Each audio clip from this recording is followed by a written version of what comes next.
Okay, we're recording. There Test. We go. Yep. Check. Everybody's good. ल सुरु गरौँ अब we're doing it Blooper. Brother, what language is Yeah. that? What language is that? yeah, that's a What is that? Nepali language. What is that foreign language you're speaking? It's What is this? It's Nepali. Yeah, man. Nepali. If you keep Napoleon. speaking, ice might show up. Yeah.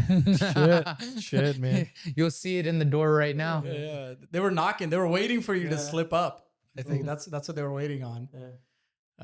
I think to run that scenario, if you think of it like you just ice pull you or cops pull you and you just start speaking Nepali like this.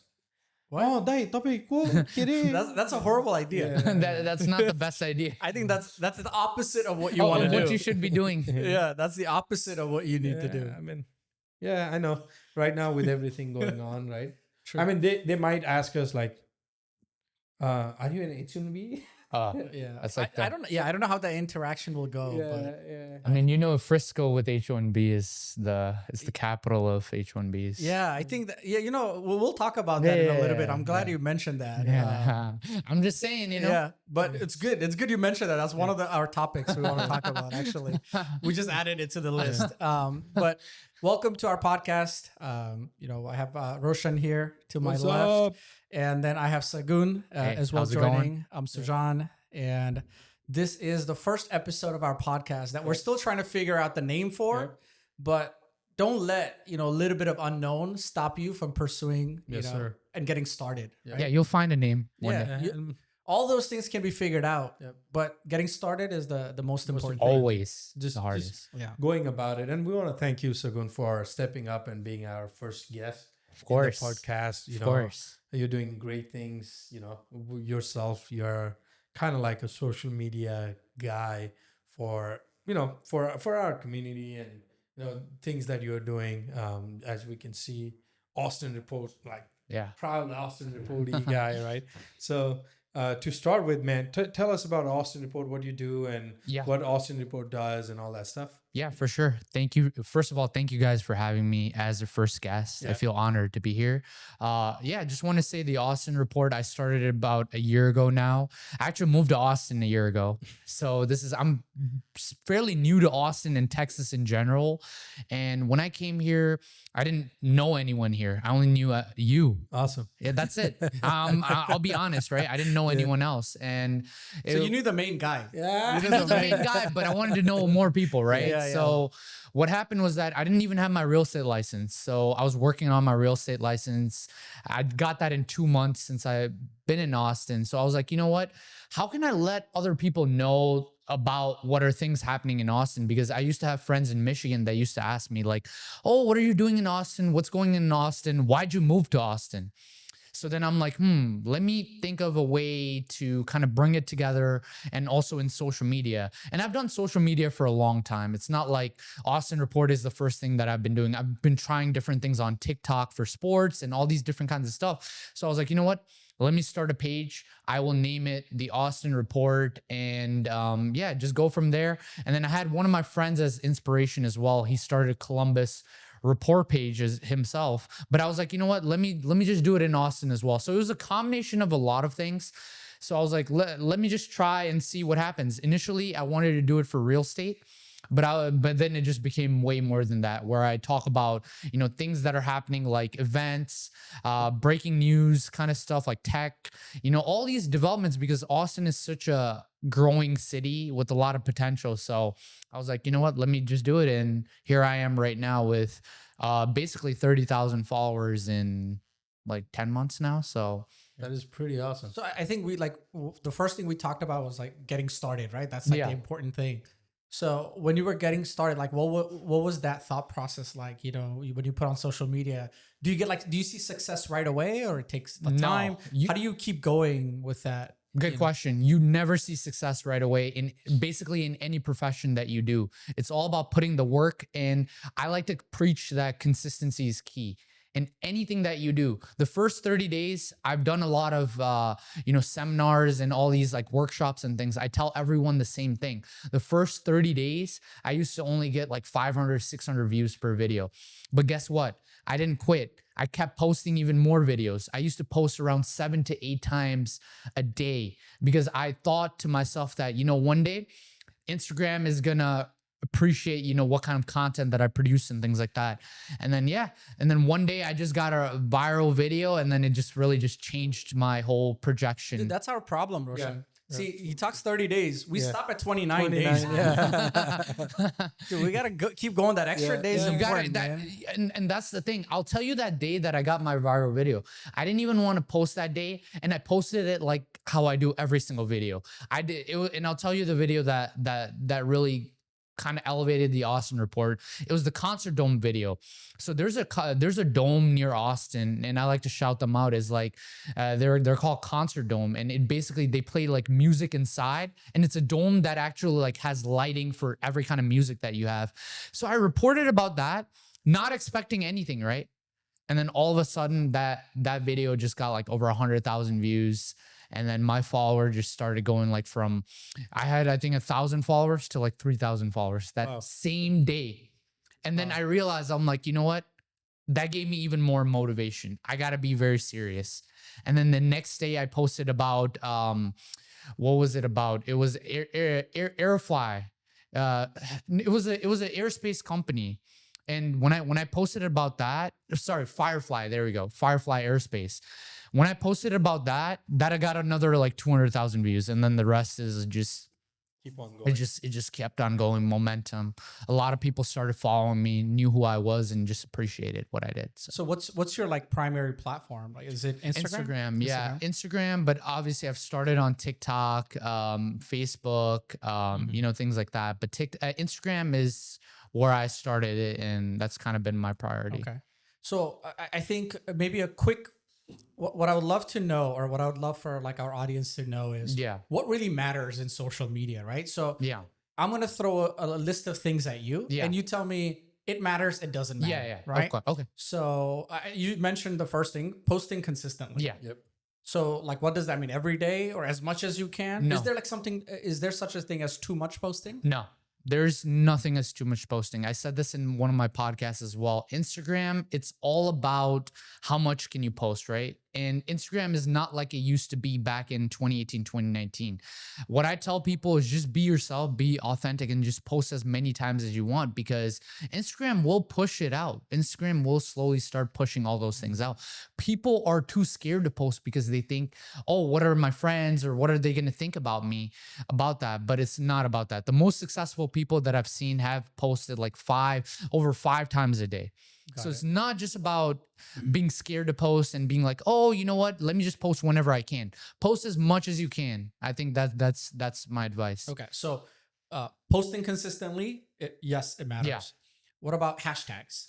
Hashtags, it doesn't matter as much as it used to back in the day. Right now, like I can put any hashtag I want and I'll still get a viral video. I mean, you still can put hashtags. Instagram, I don't know if you guys have realized, have limited it to 5 hashtags now, and TikTok as well. So you can put those hashtags, but to be honest, it's not the most determining factor. The most determining factor, I mean, we can talk about this later, is the hook, right? You get the right hook, you can get any type of audience. That first 3 seconds. That first 3 seconds is the most important thing. Got it. What about the caption? Captions are really important, because what I do with the Austin report is I always put my captions as a question. So I'll be like, recently, Elon Musk and the Terrafab, I would put like, Elon Musk company, like a $20 billion company coming to Austin, question mark. And people are like, what is that, right? It's all about getting their curiosity. And I know those videos do really good whenever you put a question, and whenever you have like a figure like Elon Musk and things like that. You always put that in the caption so that they know like, oh, you know what? I gotta listen to this. Got it. Okay. I think like a lot of times, there's so much advice out there on like what matters, what doesn't matter. Yeah, of course. Like I think there's an interview with the Instagram CEO where he says hashtags don't matter. Yeah. But then why would Instagram limit hashtags if hashtags don't matter? That is a good question. That is a really, really good question. experimented with this. I've tried random hashtags, Yeah. and my videos still blew up. Yeah. So I think hashtags are not like it used to be before. Before, you used to have to put the right amount of hashtags. People used to put like 15, 20, 25 hashtags and just spam all those hashtags. I personally don't think that matters right now. I think, what would you say, like, in terms of if you were to rank one thing that would be the most important thing to follow when you're posting on social media? The most important thing to follow on social media would be, I would just say the hook, you know? Yeah. I think that first 3 seconds, you could have the best video, but if you don't capture your audience within the first 3 seconds, it's gonna be over for you. And the thing is, in my opinion, you could be the most talented person and you can have that, but the people's attention spans right now are absolutely horrible because we're just so used to scrolling, right? Yep. And if we don't see anything that's engaging within a short amount of time, we just skip through it. Yeah. And when we skip through it, Instagram is gonna be like, well, this content is not worthy of being shared, and then they're not gonna push you as much as, you know, someone that, you know, that Right. does right. Yeah. it. And I The can give it, algorithm will get you out. yeah, and I can provide examples if you guys want of like different, you know, hooks and stuff like that I use all the time to Yeah. kind of get those. No. people- That's paid content. That's Yeah. behind a paid wall. Yeah, This is free content. Once you subscribe to whatever our channel's called at Yeah. that time, then this will be maybe second episode Yeah. where we'll go through yeah, some of these advice. Yeah. Okay. So like you mentioned earlier that you wanted it to be on real estate, and then it transitioned to being more than a real estate. yeah, more than Yeah. So touch us on that point. Like what was your thought process when you were starting as a real estate? Yeah. I know you're a realtor here in Yeah, Austin of as well, a yeah. very successful one. He's doing really good. So in terms of that, like what was your envision of going into real estate and it growing into different businesses and all that stuff, right? I recently saw your video of airplane detailing company.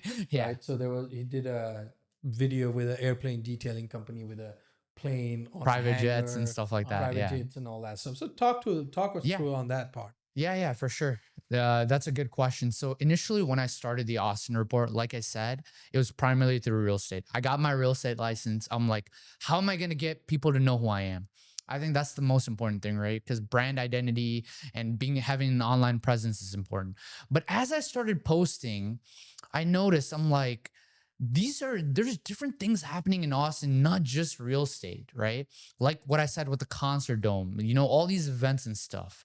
So I was like, you know what? Let me just post these as well as my real estate. So I kept posting my real estate stuff too, like, oh, you know what? 500 homes are coming here, you know, these are coming here. But I was like, you know what? In addition to that, I'm gonna post events like Concert Dome, Firefly just went IPO, stuff like that. Yeah, and I think it's very important that that relates to real estate as well. Yeah. Just because it's Yeah. all about the lifestyle. It's like, about why the do I lifestyle. want to be in Austin? There's Yeah. a concert Yeah. dome there Yeah. close by. I'm a Yeah. music enthusiast, so I Yeah. would want to be in there, right? Yeah, so it kind of relates in that perspective. So I was like, you know what, let me try it. And what I've noticed is that the videos that were not real estate, like kind of not like, you know, oh, this is a home right here, this is a 2-bedroom, 1.5 bathroom, that kind of stuff really didn't get attention. But these kind of stuff like the cool innovations, developments and stuff like that got a lot of attention, and that just grew my channel a lot. So I was like, you know what, let me just become more consistent. I'll still do the real estate stuff, but let me push out these kind of content as well. And then after that,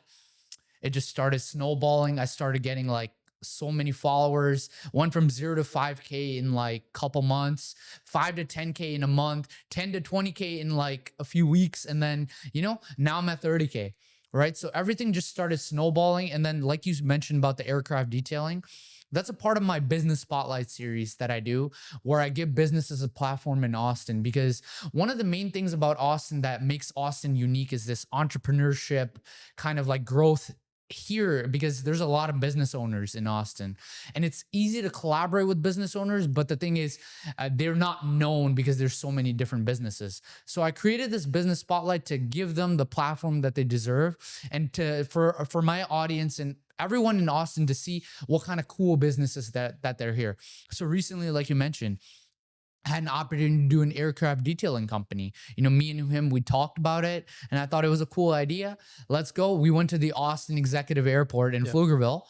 And yeah, we filmed, we just made the content. And, you know, we, in that video, we did a quick hook. Whereas, you know, it's just like a quick, he was like, oh, he was kind of startled, right? So stuff like that. I just get a lot of cool opportunities. I've been working with, you know, like chocolate shops to, you know, like lenders to all these different pickleball. I did one with Apex pickleball as well. They were so impressed that they invited me for lunch and stuff like that. So it's just, you know, just different opportunities, meeting new people. It's just amazing. I did one yesterday as well, which I won't reveal, but it's amazing. So how has it turned out to be in terms of real estate for you? Like, Oh, yeah. have you gotten leads? Yeah, of course. Right. Yeah. I like I said, I've said this in my previous podcast too. And I had one, I'll give you an example of it. There's this guy in Lago Vista. He was like, oh, I love your content so much. I already have a property. Can we just go take a look at it? And yeah, and it's like I didn't have to build a report, right? It's like they know who I am from the get-go. It's like they trust me enough because I provide them value, right? I'm not just a random realtor. Awesome. I'm not a random person where, you know, they don't know me. They kind of know me from all these different stuff that I do. I post a lot of stories. I make it personable, right? So yeah, he's like, yeah, let's just go check out the property. We did that. We put it under contract in one day. Because it's all about trust. Any business that you do, anything that you do is all about trust. If they can trust you, that's pretty much all you need in terms of a business. And yeah, it's really helped me with the real estate in terms of I do home tours and stuff like that. I get leads from that, and people just love my content. They appreciate it. So it's easier than if I was very anonymous and, you know, reaching out, not just real estate, but yeah. And I think in the society where like there are a lot of like basically in our community, let's say Southeast Asian community, Yeah. where people are more focused on like, hey, I will give you this much percentage back, and making that a content, right? Yeah. In terms of real estate ethics, I've seen it like if you go in a lot of your Indian stores and all that stuff, you'll see big banner of agents saying like, hey, we'll do it in flat fee, $1,000 or like $500, where people are advertising in terms of that. Yeah. You're doing in a total opposite way, still getting the leads from the community and all that stuff, right? Actually, I want to interrupt both of you because this is a topic I wanted to cover. So there's a big controversy going on. This is primarily stemming from where I live, which is Frisco, Texas. Okay. So I want to talk about this. So what's happening in Frisco, at least in the TikTok world, is of course. obviously, you know, Frisco's being I would say there's a lot of eyes on Frisco right now. Yeah. And I would say a lot of it is due to, you know, not so great things, right? So to those of you that are not following along, or to those of you that, you know, maybe if it's your first time hearing about it, there are a few different things going on. But for the sake of real estate, I want to focus on just the real estate related matter, which is essentially what's happening exactly like Roshan, what you said. There are customers that are looking to buy homes, and they will hire an agent, and that agent will then spend a lot of effort to go find a house, find a property, and then even, you know, go through the process of negotiating for that property, you know, going back and forth. I mean, look, I'm not a realtor. You guys are in this space. I'm sure there's a lot of work in what you do. Yeah. I know online there's some stigma, you know, in terms of like they just sit and they collect whatever fee. I hope so. You know, that would be easy, you know? you know, if that's the case, then, you know, you can also be a realtor if you'd like to make easy money. I'm not interested in that. I don't think it's that easy.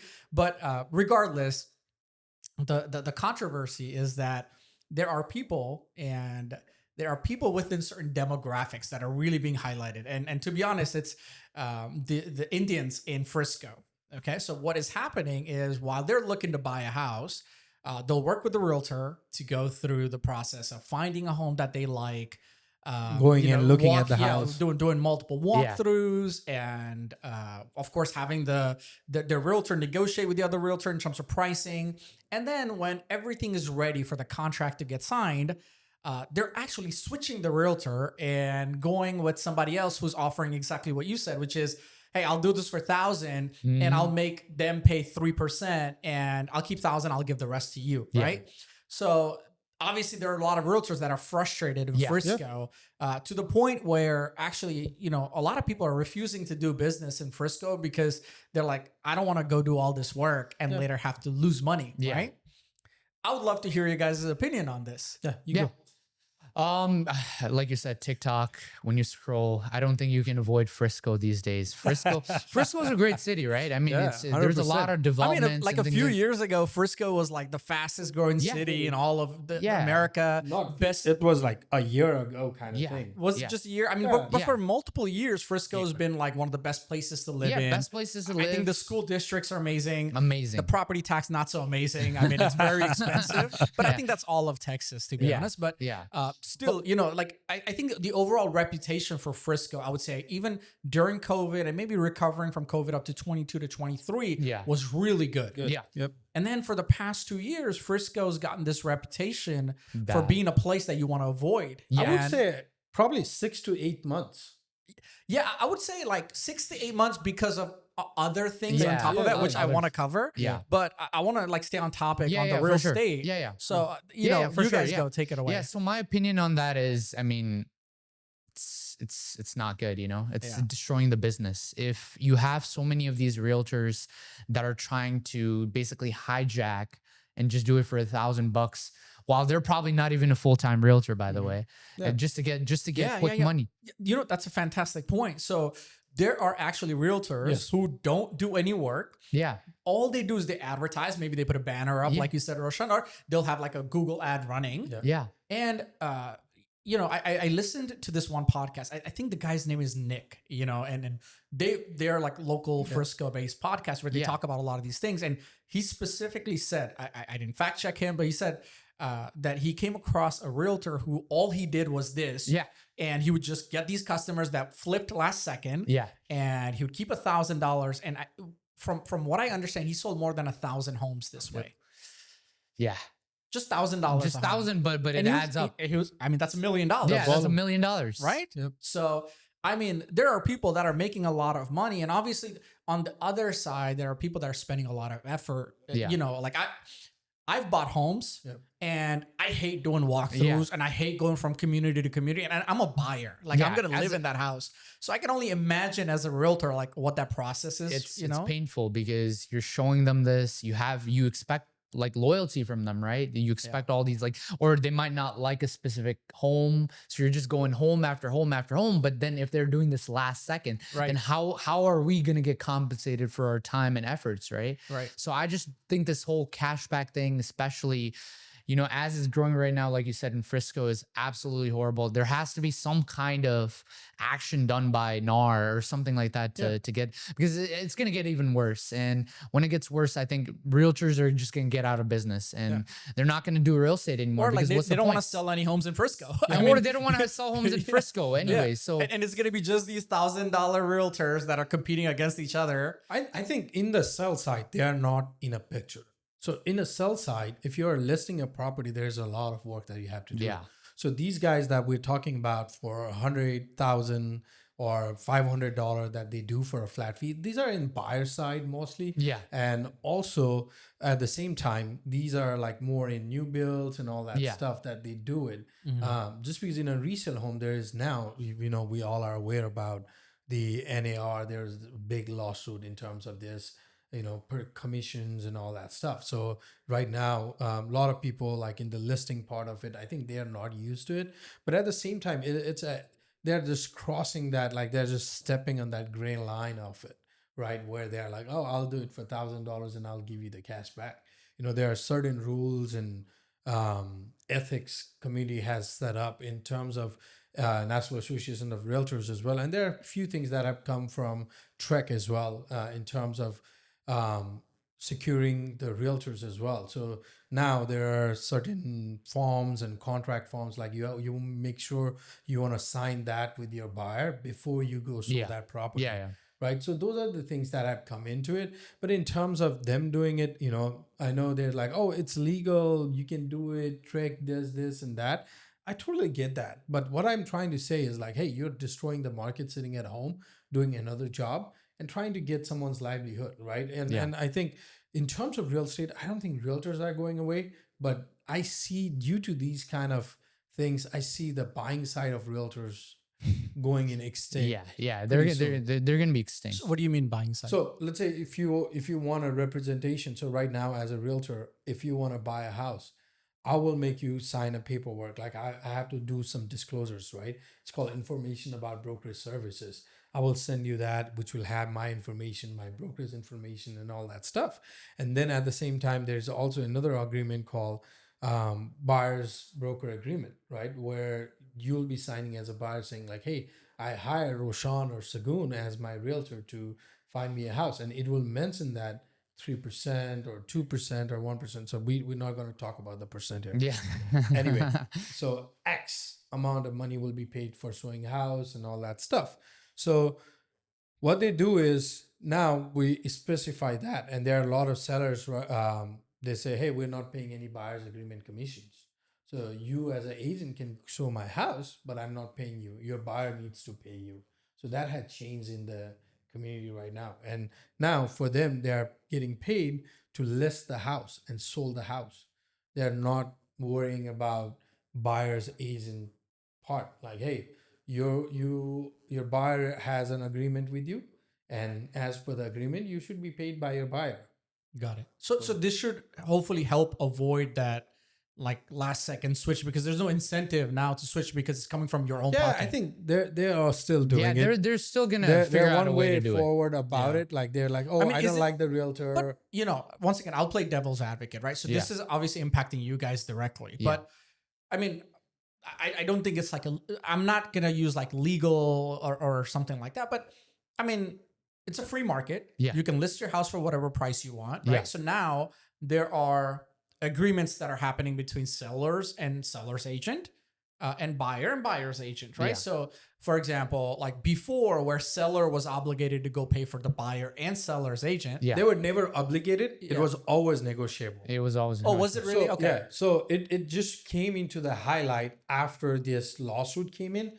But at the same time, like I know a couple of people like in agents, like in the luxury market, they charge about 7%, 8%. Like it used to happen. So commission was always negotiable. Got it. Okay. So it was never like, hey, you need to pay my buyer. It was I never thought that like was a standard. Yeah. Okay. No. Okay. So that's why That's why this thing happened. Yeah. right? Got Just it. because a lot of things like this, like people are already understanding that it was always negotiable. But after this lawsuit, it was a nail in a coffin where consumers were more educated. Like, oh, okay, like you just said, Yeah. you were not educated in terms of No, that, right? no. So you always thought that. So I think this had come into play, and again, having to step on that gray line of like, oh, I can do this is the biggest thing, and it's happening more in our community, like Southeast Asian, like Indian, Nepalis, Pakistanis, and these things are impacting. Don't get me wrong, like I have done help some people out with the part where I have to pitch in some money for the closing cost and all that stuff, and that's totally okay. You have a form, you have a disclosure, you can do it. Your brokers need to sign it. But the biggest part is like these guys who are putting an ad in your Indian supermarket and all this stuff with saying like, hey, $1,000 flat fee. I've heard about they're giving cash to consumers. Yeah, they are. Right. And that's totally illegal. Yeah, and then I wanted to add one thing. So the buyer's rep agreement, right? I mean, it's completely up to the client and the realtor, right? So if the client doesn't want to work with the realtor, then Right. that agreement is pretty much toast. Right. Like So it's at will. it's right? at will, Yeah. right? So if they don't want to work with it, but then they work with someone else last second, Yeah. then what's the point of that buyer's rep agreement then? Because if they find another flat fee guy that'll give them $1,000 or something like that, they can cancel that agreement right there and sign an agreement with them. Yeah. Right. So Right. so it's destroying this. It's Yeah. this whole market is being destroyed. you I know? think the bigger issue, I mean, I think you guys are, of course, these are your livelihood. You guys are looking at it from that perspective.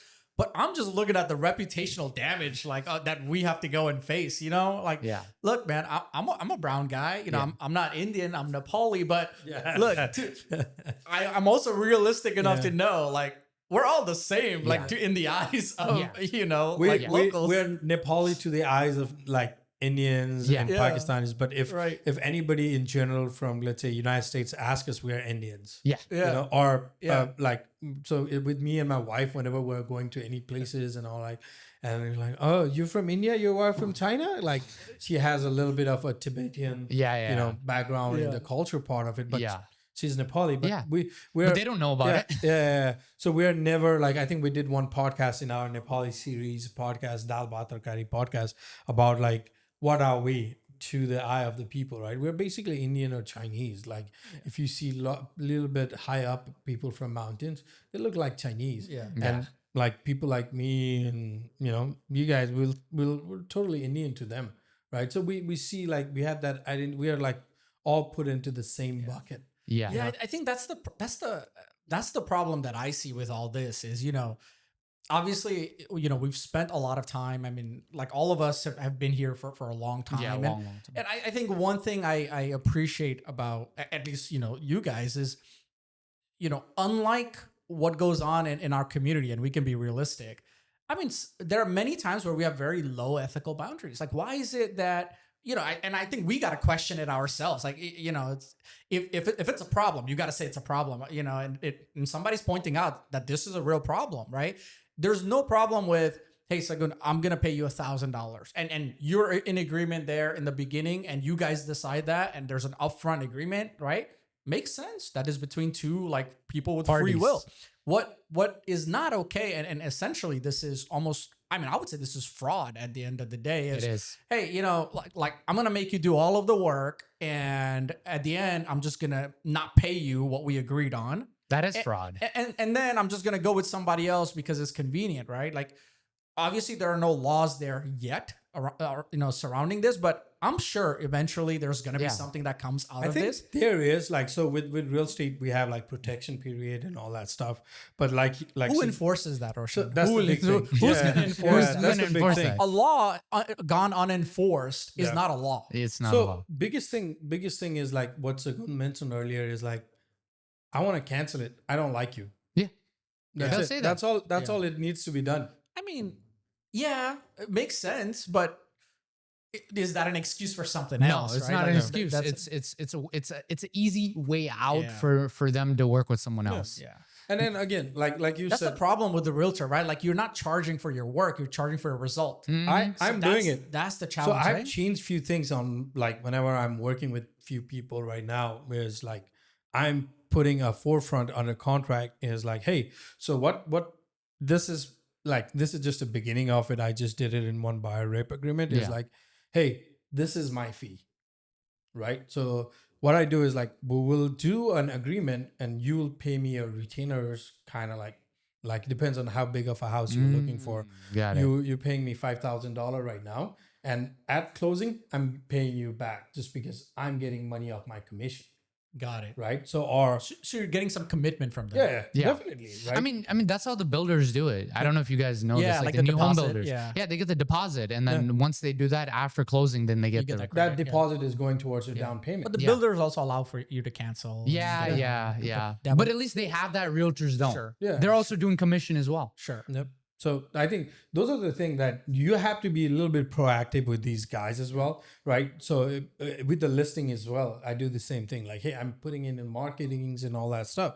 So on my agreement, I mention it clearly, saying like, hey, the marketing. Let's say if we are doing it for 90 days or 180 days, the contract is. So if you want to cancel the contract before 90 days, then you are paying back my marketing fees. Yeah. I will mention that in my contract. Yeah. You have hey, to. So this is how much I'll be spending on. And like you, whenever you're doing a listing, you do a pre-screening. Yeah. You tell them like, hey, this is how I want to market. Let's say I put something on Austin Report and I'm paying Austin Report. Then I will have the invoices and everything. And I'll be like, hey, these are the invoices. Boom. You pay me for that. And those are clearly mentioned on buyer's rep agreement as well. I will show you the house.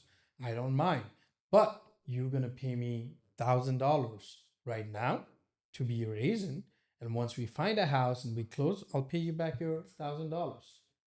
I have so many realtor friends that tells me the same stories that you guys are telling me. Very, very frustrated. It's like they come near close.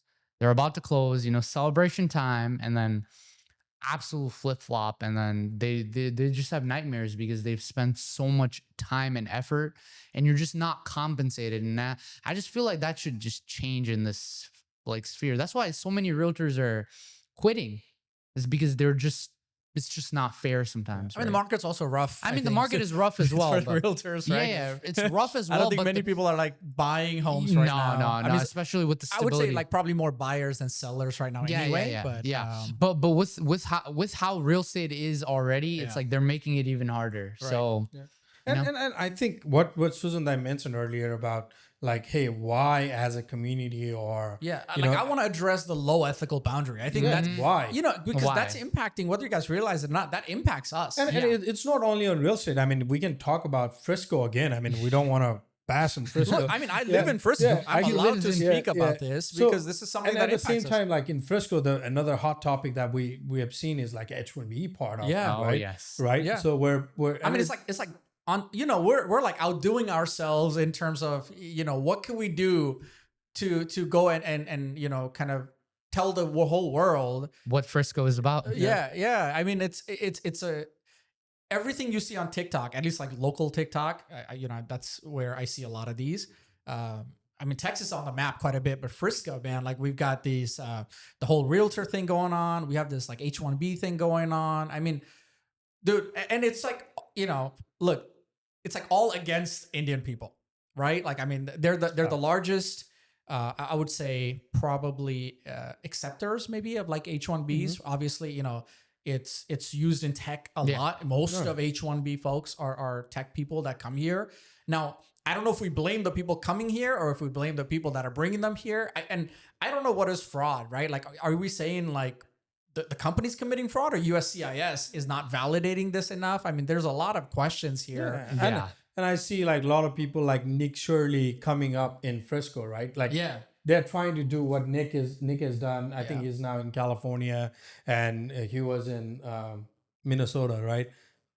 Minnesota, like Was it the daycare? yeah, the daycare. Oh, and now he had moved Yeah. into California about healthcare and all that Yeah, stuff. right. So I see a lot of people from different ethnic backgrounds are trying to go in and talk to them about like, hey, where is this at? Like, you should have like 4 H1B people here working. Where are they at? Kind of thing, right? So, and then I think that is bringing a lot of heat. And again, like we talked earlier about, we are in that pool called Indians, right? Definitely, we have that identity of being from Nepal, and we have our way of things. I think Nepali community also has a big amount of H1B people that came in here like way back. Way back. Yeah. So but as we are seen in that pool as Indians, right? So I think that ethical background comes in a lot of other aspect of it as well. And I hope the new generation coming up, they don't catch up to these kind of things, Well, I don't think it's about that at all, Roshan. Like my worry is like, is this like an actual thing that is happening, or is this like I mean, there are a lot of things that are stemming from the political climate. Like, let's be honest, right? Like that's happening from that.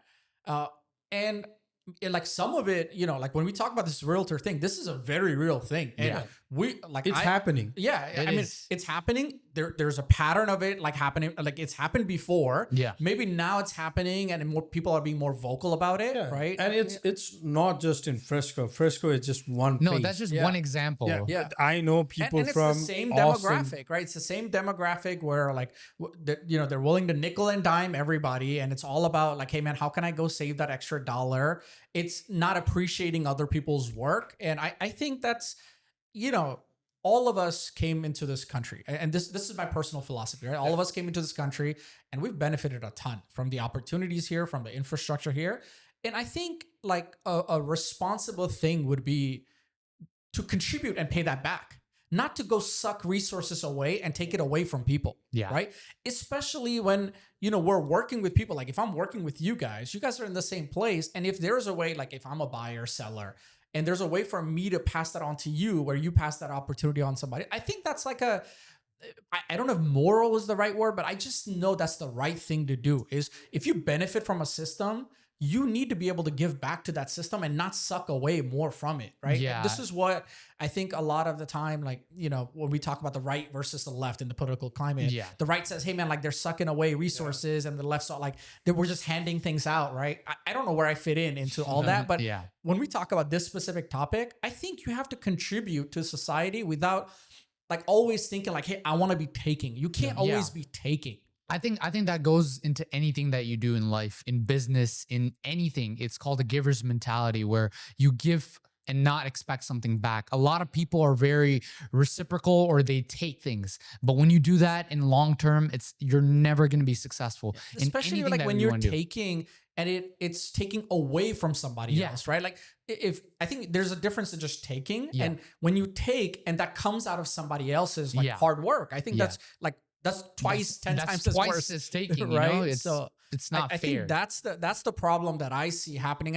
And then when the H1B gets stacked on top of it, I mean, I think the biggest issue is I don't think there's fraud. I think that this is a clear case of trust and the loss of that trust that has happened. Yeah. And Frisco's at the epicenter of this. Yeah. And I don't know. I mean, as somebody who lives in Frisco, I watch all these videos and it's really hard for me to disagree with it. That's the thing. Like, these are real concerns that like we within the community always know about, but I think we always just accepted that as like, these are our people. That's what they're going to do. But Yeah. I think somebody needs to speak out, man. I think it's also because of TikTok has vocalized it. Like, this used to happen probably way back as well, and because of all this social media and stuff, it just kind of like puts it under a microscope, where a lot of people are on TikTok.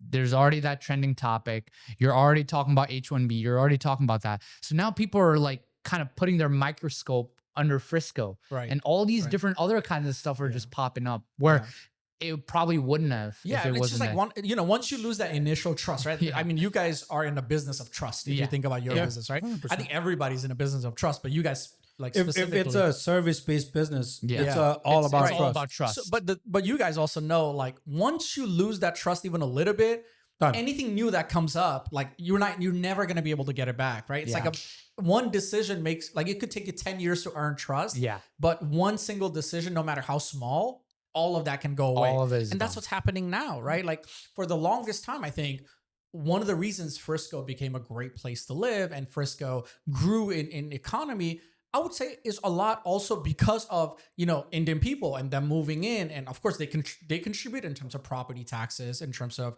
the school districts. I mean, Frisco ISD, Prosper ISD are known as some of the best school districts. People joke about how, cricket's going to be like the biggest sport in those ISDs. But look, we can take a joke. We can all take a joke and laugh about things. But I think there are good that they're adding as well. But what's happened now is there's a loss of trust. And because there's a loss of trust, everybody now, like you said, are putting every single action under the microscope. So how do we go fix that? I don't know. It's gonna be tough. I mean, I especially think part of it is like what we're doing. Yeah, we 100%. gotta, Vocaling we have out. to call out people within like Yep. the community, right, that are doing this. And this is a real problem. Like, no matter what you say in the comments, that this is a real problem. And I think we are historically known for having very low ethical boundaries when it comes to like respecting other people's work. I think the mentality is, let me just take mine. I don't care about giving. Now that doesn't mean everybody has that, but when we talk overall, in general, right? yes. I think that's a real thing. And for you guys, don't do business in Frisco. That's what I would say. Or maybe maybe the advice to all the realtors is kind of like what Roshan said, is you collect some deposit, right? You start valuing your work before the closing's even done, especially if you're dealing with certain demographics, right? That are known to take advantage of this. I mean, we got to start, calling this out. You got to protect yourself. I mean, at this point, it's just, you're looking at all these actions and you're going to be like, if you just let it go, it's going to get worse. It's going to get worse. It's going to get worse. You got to take action. You got to call them out on their mistakes. I know there are a lot of people like on social media that are being very vocal about this. I mean, I think like having them also, not in terms of perspective about being a vocal part as well, is not from our communities. No. We're still behind, and I think we might get a little bit of backlash, I would say, and which I really don't mind about talking about this, just because it's nothing to do with ethnic and race and anything like that. It's more about, hey, I want to be ethical. The business that I'm in, somebody is trusting me with a couple $100,000 or a couple $1 million to get into it. So I have to show that respect and bound to the work that I'm doing, right? So if someone is trusting me to show them the house and do this, do that, then I need to show that respect, right? And to talk about it from like Susan that I mentioned right here is, hey, why are we not talking about it? And this might be a first step of coming in. I don't think anybody from like Indian, Nepali, or Sri Lankan community had that guts to come out and talk Yeah. about it as well. Yeah. Right. We don't see that, right? We see like, oh, this is a topic we don't want to touch, avoid. kind of thing. Like let's not touch it, right? We've known it's happened for a long time. We're but no one quiet, right? steps up, Yeah. and everyone has that herd And I mentality. think it's like a different, like, I think it's also taken with, I think, with a different level of seriousness. Like, for example, you know, if it's like a white guy talking about this, like, oh man, MAGA, right? Like that's the Yeah. stereotype that happens. Well, no, like this is a real problem. Yep. This is not, you know, I mean, they're highlighting a real problem, and we have to be logical and rational enough to say, okay, if they're talking about a real problem, we have to address it. We have right? to Like address it's not always about being defensive, and it's not like always somebody's out to get you. Yep. If you're doing something wrong and you're taking away from like a system that benefits you, and while you do that, you're never thinking about all the other people that get impacted. Yeah. right? 100%. You got to respect where you're at, you know? Like I've always been this kind of guy about like when I think about it. So when I get into real estate, you know, my first deal was with one of my good friend, Brett Franzenor, right? He was the guy who trusted me with Yeah. it, right? And didn't mean to bring his ethnicity or anything, but he's a white guy, right? And he gave me my first opportunity to do a real estate deal. You know, he was the one like him and me, we were co-workers, and he was like, dude, I got you. Sell my house. I want you to do it, right? He Yeah. trusted me with that. For 3 months, I was not able to do anything, right? And he was like, all right, I took a bait on you, and I think you can do it. By knowing you, working with you for a couple of years, I think you can make things happen. And I'm like, man, thank you, you know? And having to do that on a first deal was a big thing for me. Yeah. You know, him trusting me with that. And we sold that house in 10 days. It was a cash to close deal. We went, and it was a good time in real estate. Yeah, it was a for really seller. good time in Yeah. real estate. So it went for 30,000 more than listing price. And it was a good thing. And he gave me that hope of like, hey, this is United States, right? And I gained his trust. And like till today, like I have a couple of times, like I have said no to people. If you call me and say, hey, how much you're giving back, I'm not the right realtor for you. Yeah. And I want to put this out there. Don't call me. You know, if you are looking for a realtor who will give something back to you, and that's the expectation towards the realtor from you, don't call me. You know, but if you want to work with someone else who values in terms of how to negotiate the contracts, in terms of how to negotiate with builders, you know, in terms of like what are the things that I need to look at as a first time home buyer, as an investor, right? That call me. I'm willing to help, right? So, and that's the work culture that the real estate has been in the United States, Yeah. right? In Texas, there are a lot of things. So I think respecting that, like we came from another country, right? I value United States, and I'm lucky, man, that I get to come here and do I think we're this, all lucky. right?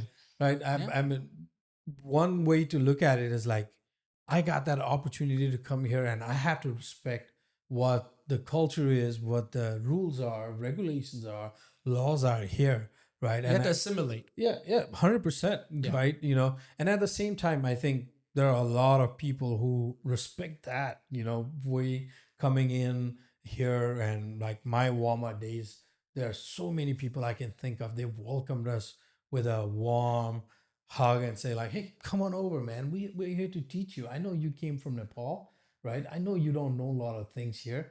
Let me teach you, you know." And there were such great people out there, and I have that respect Yeah, you for have that the respect. country, respect for the people who are from here, who have been born here, right? And them willing to assimilate with us, our cultures, right? And willing to teach us what needs to be done. That's a great thing, you know? And you know, that's what the American dream is for me. No, I was the same thing with Roshan is saying is like American dream is for us to, be here. We got the opportunity to come here. You know how many people around the world would, do whatever it takes to come to the US. We're blessed with this opportunity. And we can't just scam and things like that for a place that gave us a home, right? Right here. So, and better opportunities, better education and things like that. So we have to give, like you said, we have to give back, and we have to be, respectful to the American culture. And we have to live call here. out. And we have to call out things that are wrong. Right. Somebody's So- doing something wrong. I think it's our responsibility to call out Yeah. the people that are doing these. And there are, I don't want to keep going round and round, but this is happening, right? This is a real thing. Just because a white person is talking about they're not an extremist because they're talking about this. This is a real thing that is happening. And Yeah. And I think- unfortunately, my city is at the epicenter of this, which I hate. Yeah. I'd love for it to be Austin.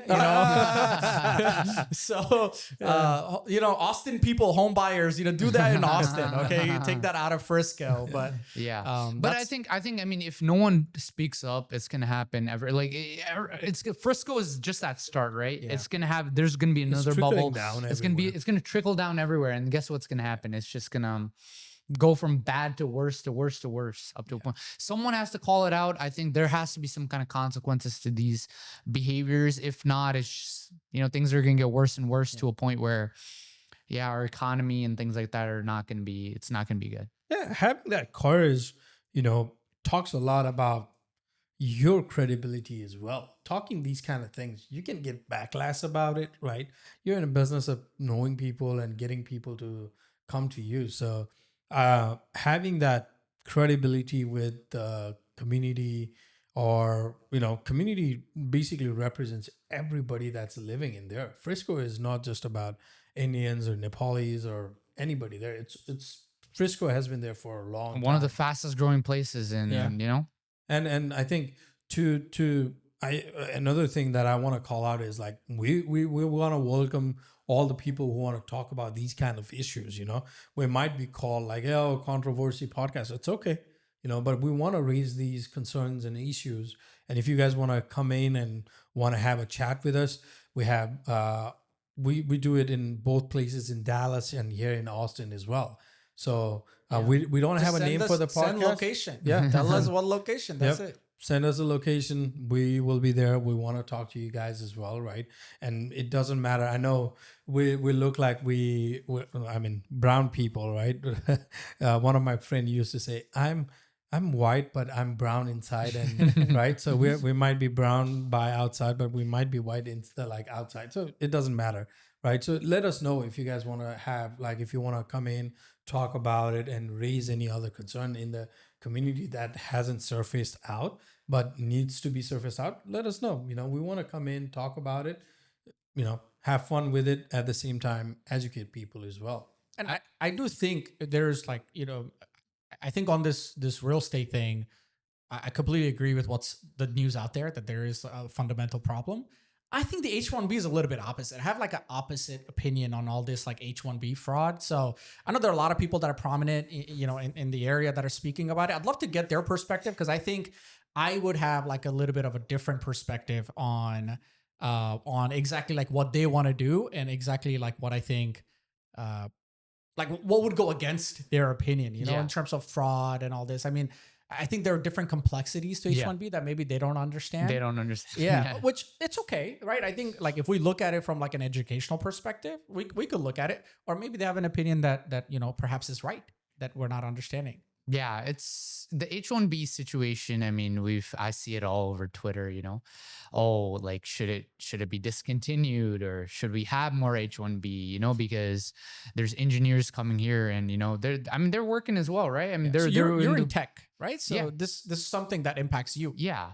I'm not H1B, but but I mean, so the whole logic, right? Which H1B, I think initially was designed to supplement talent, right? Yeah. It was never to replace talent. It was never to replace So talent. it was, hey, there's a lack of talent here. Yeah. And why don't, this is an important sector. Now, and H1B, just so you guys know, it's not always about technology. H1B is there to support any industry that lacks sufficient talent, right? That was the Yeah. original design. Yeah, tech just took a little. Yeah, and I think this was maybe, you guys remind me like if I'm wrong on this, but I believe it was originally George Bush or somebody. I think in like the 2000s that perhaps or late 1990s. I think it was in the late 90s. Yeah, so they introduced this program. So the whole idea is there's a lack of talent in America, and in order to continue the development of the country, right, we need to make sure that there's enough talent. So let's bring in people to go,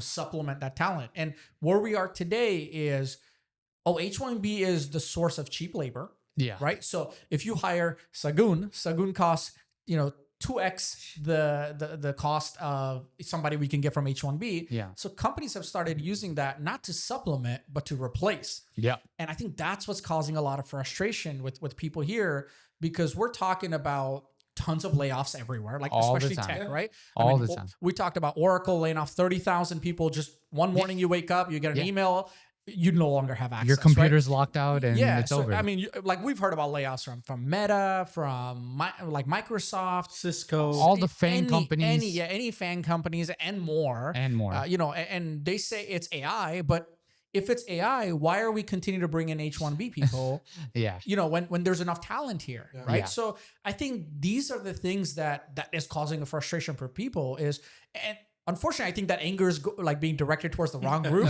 I don't think the anger is towards the people coming. Yeah. The anger is towards the people that are bringing them here, and the system that allows them to bring in here, while we have Americans that are looking for jobs for over 6-7 months. Right. We have Americans that are saying, like, I mean, I'm on Reddit. I don't know if you guys are on Reddit at all. I'm on Reddit all the time. But I'm on Reddit, and I'm on, I've got like a very weird, set of subreddits that I get recommended. But one in particular is tech. And, there are people that'll post about their journey since layoffs. And like just yesterday, I saw one post from a guy who said he was laid off 19 months ago.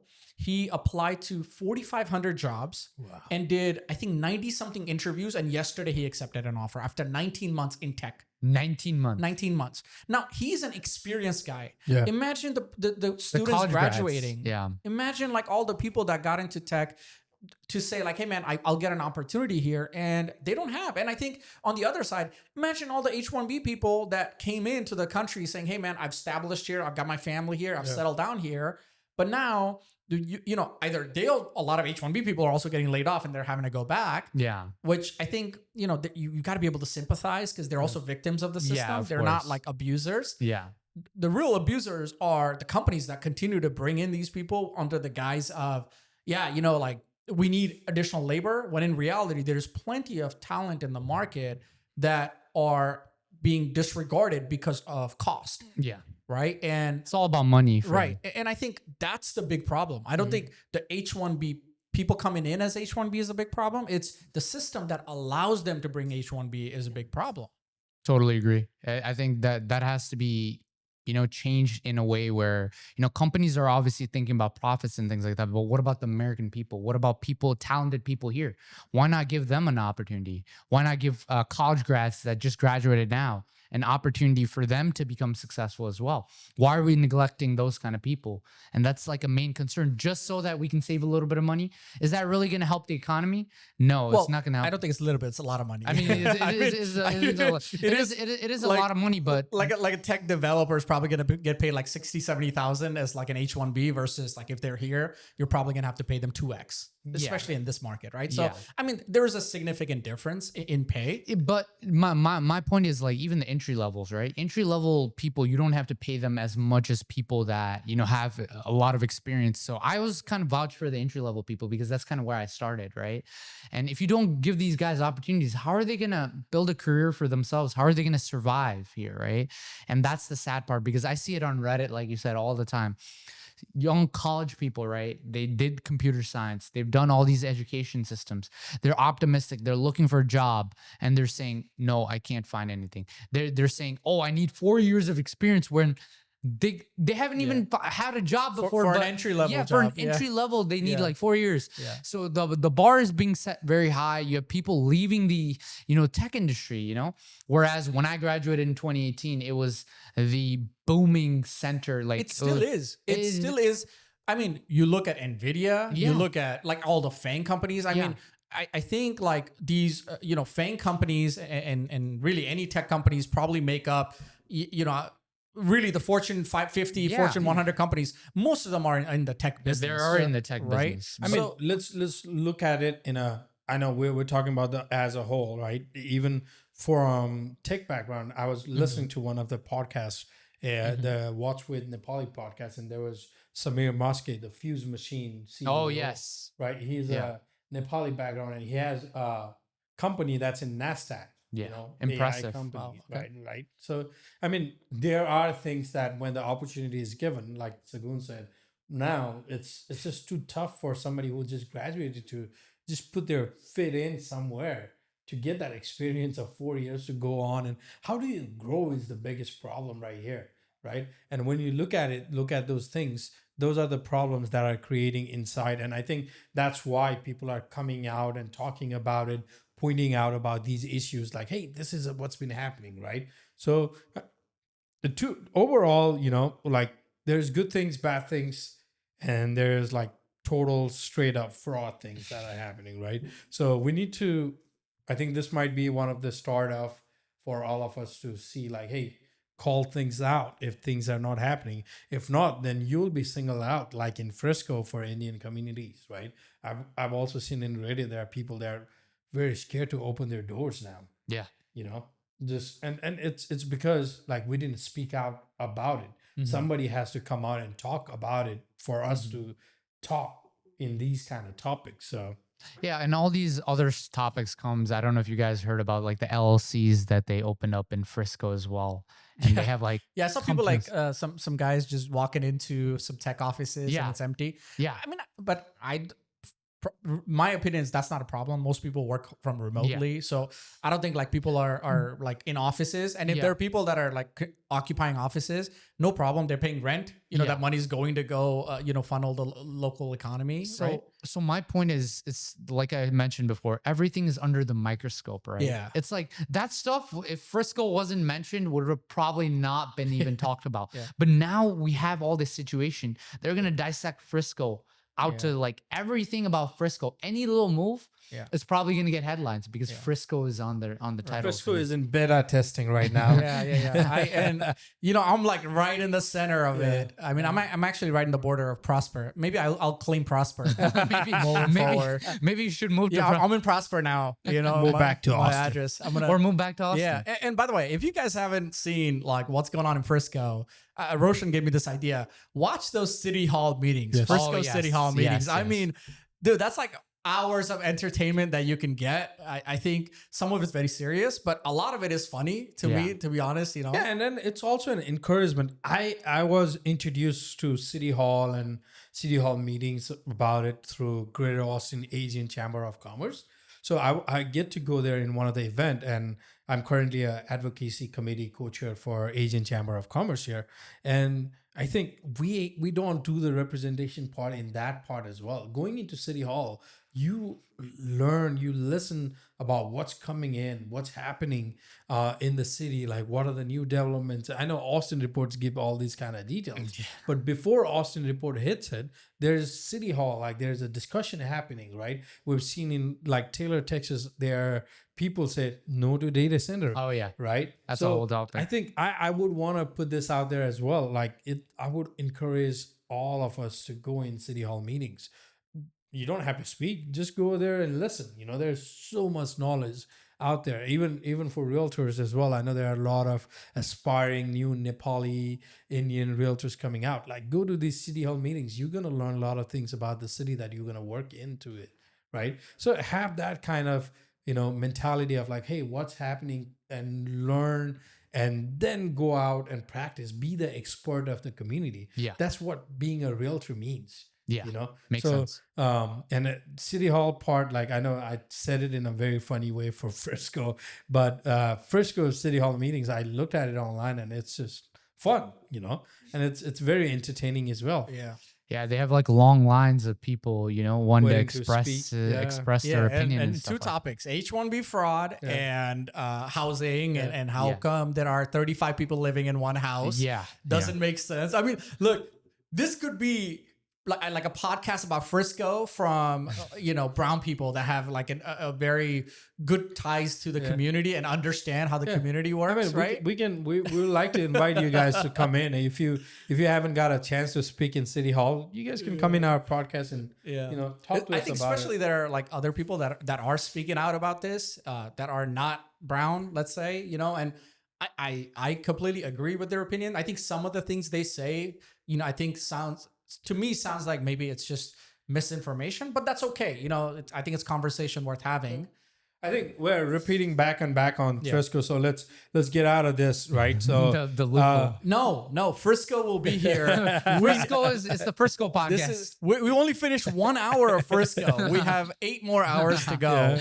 Yeah. So I think let's get back into Sagun as well. So Sagun, I know you do real estate, and I think you've recently got your license in terms of insurance and all that stuff as well, right? So what are the things that you're doing, man? You're a man of many things. And are you selling any of this in Frisco? I mean, I can if I want to, right? But right now I'm focused more on the Austin area. So recently I also started home and auto insurance. This was actually one of my good friends that I met out at networking events, because I go to a lot of networking events. He mentioned, he's like, hey, Sagun, you're out in the community. You're already talking to a lot of people. Hey, just come join my team and let's work together on it. And me just being very enthusiastic and taking any opportunity that I can get. I was like, okay, cool. I've done that. So I've done home and auto insurance for a couple weeks, and yeah, it's been going really, really well. Helping people save money. First of all, that's a bonus right there. And just due to my ties with real estate, it's just really, it's been a good journey so far. And for me, it's like, I'm very extroverted as well. I love helping people. So this is another opportunity that I get to help people that are in need. So let me ask you, this is going to be the first question our audience has, right? Yeah. Why is insurance so expensive, man? Especially in Texas. Yeah. Dude, why? Like, whatever I was paying, my insurance rates have gone up 50%. I'm talking home, right? Yeah. Why are they so expensive? Is it just people like claiming things left and right? I think personally that has something to do with it, like false claims and different kinds of stuff. What type of people are making these claims, Sagun? You are in this industry. I mean, I've been here for 2 weeks, but tell us your experience in the past 2 weeks. In the 2 weeks, I've done training, but from what I've I'm in seen, a classroom. Yeah, I'm in a classroom just learning about it. So I can't say like a lot, of what's happening in the past, because personally, I haven't been paying attention, but I have noticed even for my investment properties as well, that insurance just has been just spiking up in general. And I just think it's the lack of awareness of the insurance companies. Just, these people are not aware of what's happening. Let's just go ahead and let's just raise it, because in insurance, there's different kinds of, clauses and things like that people are not even aware of, So I think it's insurance companies. I never read that. No one reads that. Yeah. And I didn't even read that when I had it in my investment. I don't even know if the auto insurance I have is for the right car. I just know I have insurance. Yeah, like for like a home, like there's like A, B, there's like the dwelling, there's like other structures, there's personal properties, and people don't read that, to be honest. So they just kind of they're like, hey, insurance, let me just sign it off. I'm not going to read the fine print. So I just think, this is what I think. I'm not sure if this is the right thing. Is like, I think the insurance companies realize that people just don't know, so they just kind of raise it. Because for my investment property, that's what happened, because I didn't even read it. They raised it by a couple $100. But now that I have my license, I know these different kinds of things where, no, you can't raise that, because, there's some kind of condition here. I can reduce this. I can reduce my wind deductible. I can reduce all these different kinds of things so that you're not going to reduce it. And that's what I did, It's the lack of education, in my opinion. So I'm going to talk to you about mine, man. Because my home insurance and out, like I said, in Texas especially, it's crazy. And I think the other challenge is, most of the people probably have escrow for their insurance. So they never look at it. They never look at it. I don't look at property taxes. I started looking because it started becoming very expensive. So I was like, hey man, why all of a sudden am I paying $700 a year, month more? So I started paying attention to that, but you're right. Like, I don't understand insurance. And even when I'm shopping, especially home insurance, man, like, it's so crazy. Like, you have like all these different types of coverages, and like who's gonna spend time to go learn all of those? Yeah, and like if I wasn't in this industry, I wouldn't have learned myself. And also, like I've learned that it's also depends on your history as well, right? What Yeah. kind of, like you said, like what kind of claims have you had? Wind, hail, all these different Yeah. kinds of stuff. When was your roof replaced? Yeah. These are all stuff that I've Yeah. had to learn through training, right? Yeah. So, and people didn't know. I didn't even know about this as Yeah. a realtor. Yeah. I didn't even know about Dude, this. they you know? asked me what type of framing you have. I said, I don't know, man. I didn't build a house. Like they're Yeah. asking me all these questions. Yeah. that I didn't have build no- a house. No, like build a house. dude, they will ask me like, "Hey, tell me how many like wood framing you have." I Yeah. don't know, man. Like Yeah. you ask my builder. Yeah. And they'll be like, "Oh," and the agent says, "Yeah, I'll just put something standard." I don't even know if it's right or Yeah, wrong. you don't know And if it's right or tomorrow wrong. they're gonna use that to deny me coverage if Yeah. I ever need coverage. So home insurance has got like I think insurance in general in Yeah. America got to get standardized. I think It has to get at standardized. the same time, I was talking to one of my friend in the insurance industry, and he said like it has to do with a lot of natural calamities happening as well. Like in past couple of years, we've seen a lot of tornadoes, Yeah. like hails and all that stuff coming out in like Texas, like passing through as well, right? So and that it- would make sense if the insurance company was losing money. They're making Yeah. record Yeah. profits, Roshan. Yeah, they're Like making record you know, profits. you can't sell that story to me Yeah. that hey man, because of more claims, you know, like your rate is going up. When in No. reality, even the pres- insurance companies are like I don't know if you've seen, yeah. like United Healthcare, they're making more profits than Oh, ever. Yeah, yeah. Yet, Well, like we're that's paying all- more on health insurance, right? So I Yeah. mean, they're just an example. Yeah, But Another that's thing, an like if example. you look at it, I think President Trump went in and talked about, I think him to mention about State Farm as well for the California fire. Yeah, yeah. He Yeah. was like, yeah, you guys need to do the right thing, right? So, I mean, in that level, right, in federal level, for a president to talk about an insurance Yeah. company, like, hey, Putting- buddy. it's a real thing, Right. man. Putting them I mean, under the we're mics- talking like very like old people topics, you know, Yeah. like people home ownership and, Yeah. and insurance. But It's dude, important because